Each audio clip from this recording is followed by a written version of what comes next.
आइए जानते हैं आज के कुछ प्रमुख अंतर्राष्ट्रीय खबरों को। पहले एक नजर आज की हेडलाइंस पर। टीएमसी सांसद सौगात राय का बयान, सीएम बनना चाहते थे शुभेंदु अधिकारी, कई जिलों पर चाहते थे अपना कंट्रोल। झारखंड, हरियाणा और मध्य प्रदेश में खुल जाएंगे स्कूल। कोरोना वैक्सीन रखने के लिए तैयार हो रहे कमरे, 22 जिलों में हो रही व्यवस्थाएं। विधानसभा चुनाव से पहले सत्ताधारी लेफ्ट गठबंधन को मिली बड़ी जीत। राम मंदिर के लिए 15 जनवरी से जुटाया जाएगा चंदा, 10, 100 और 1000 रुपये के होंगे कूपन। चीन का अंतरिक्ष में नया कमाल, चांद के नमूने लेकर लौटा चांगई 5 यान। दुश्मन पर नजर रखने को वायुसेना के लिए 6 नए नेत्र तैयार करेगा डीआरडीओ। यूपी दिल्ली शीतलहर की चपेट में, उत्तर भारत में अगले 3 दिन तक चलेगी ठंडी हवाएं।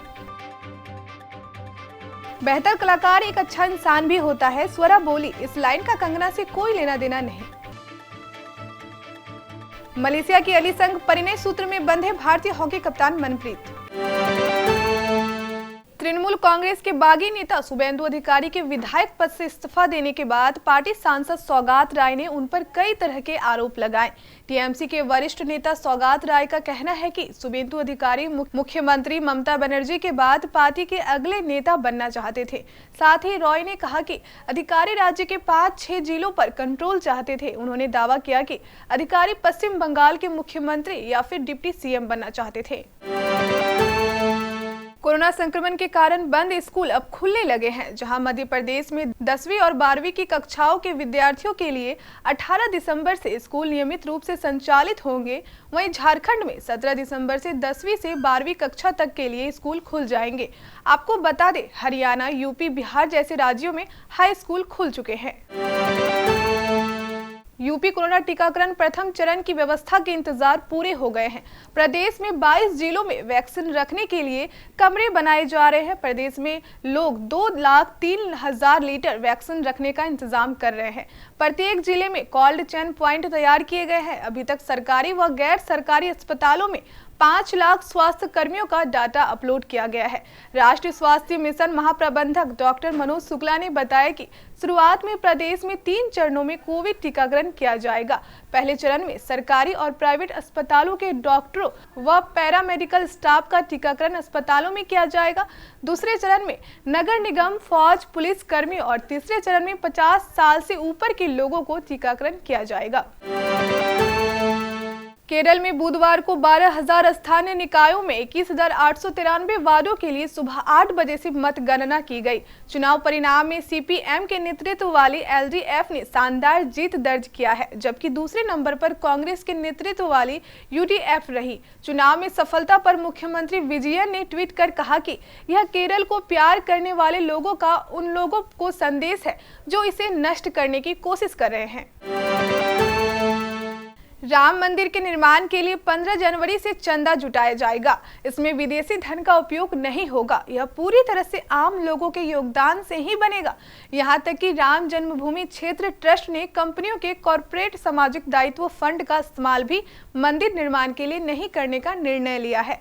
इसमें आम लोग कूपन से चंदा दे सकेंगे। इसमें 10 रुपये के 4 करोड़ के कूपन होंगे, 100 रुपये के 8 करोड़ कूपन होंगे और 1000 रुपये के 12 लाख कूपन होंगे। ट्रस्ट के महासचिव चंपत राय के अनुसार सीएसआर फंड का इस्तेमाल बाद में संग्रहालय, पुस्तकालय व अन्य कामों में किया जा सकता है, लेकिन मंदिर के निर्माण में इसका प्रयोग नहीं होगा।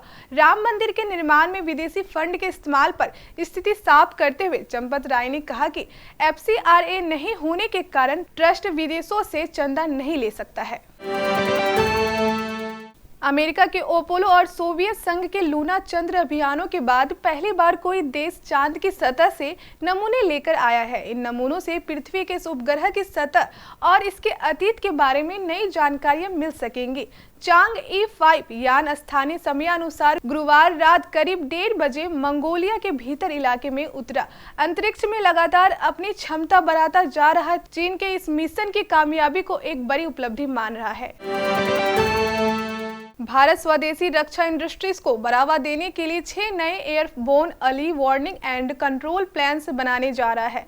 इसे एयर इंडिया के विमानों पर रक्षा अनुसंधान एवं विकास संगठन द्वारा तैयार किया जा रहा है, ताकि चीन और पाकिस्तान से लगती सीमाओं पर भारतीय वायुसेना की निगरानी की क्षमता बढ़ाई जा सके। सरकारी सूत्रों ने बताया कि AEW&C ब्लॉक 2 विमान का निर्माण DRDO 10,500 करोड़ रुपए के प्रोजेक्ट के तहत कर रहा है। इसके लिए DRDO एयर इंडिया फ्लीट से 6 विमानों को खरीदेगा और इन्हें राडार के साथ उड़ान भरने के लायक बनाया जाएगा, ताकि सशस्त्र बल इसके जरिए 360 डिग्री तक निगरानी रख सके। उत्तर भारत में शीतलहर का प्रकोप जारी है। मौसम विभाग के अनुसार पंजाब, हरियाणा, चंडीगढ़, दिल्ली, पश्चिम उत्तर प्रदेश और उत्तर राजस्थान में अगले 3 दिन तक ठंडी हवाएं चलने का अनुमान है। उत्तर प्रदेश, उत्तराखंड, उत्तर राजस्थान, बिहार और हरियाणा में सुबह और शाम को घना कोहरा छाया रहेगा। उत्तरी राज्यों में न्यूनतम तापमान में पिछले कुछ दिनों 3 से 4 डिग्री सेल्सियस की गिरावट दर्ज की गई। वहीं दिल्ली में कपकपाती ठंड का दौर जारी है। दिल्ली में आज न्यूनतम तापमान 5.8 डिग्री सेल्सियस रहा, जो सामान्य से 3 डिग्री कम है। स्वरा भास्कर ने एक बार फिर कंगना रनौत पर निशाना साधा है। कंगना ने जब से किसान आंदोलन को लेकर बयानबाजी की है, बॉलीवुड के कई सेलेब्स ने उनकी आलोचना की है। स्वरा ने हाल ही में एक इंटरव्यू में कहा है कि अच्छे आर्टिस्ट का अच्छा इंसान होना जरूरी नहीं है। स्वरा भास्कर से जब उनके इस बयान के बारे में पूछा गया तो उन्होंने कहा, इसका सिर्फ कंगना से मतलब नहीं है, ये सच है, हमारे झगड़े हुए हैं, लेकिन इस बारे में सोचने की जरूरत है कि सभी अच्छे आर्टिस्ट अच्छे इंसान नहीं होते।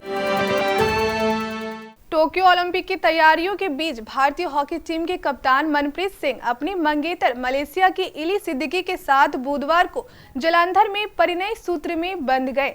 इली और मनप्रीत 8 साल से एक दूसरे को जानते हैं। मलेशिया में 2012 में सुल्तान जोहर कप जूनियर हॉकी टूर्नामेंट के दौरान दोनों की मुलाकात हुई थी, जब मनप्रीत भारतीय जूनियर टीम के कप्तान थे। जालंधर के मीठापुर के रहने वाले मनप्रीत और इली का विवाह GTB नगर गुरुद्वारे में संपन्न हुआ।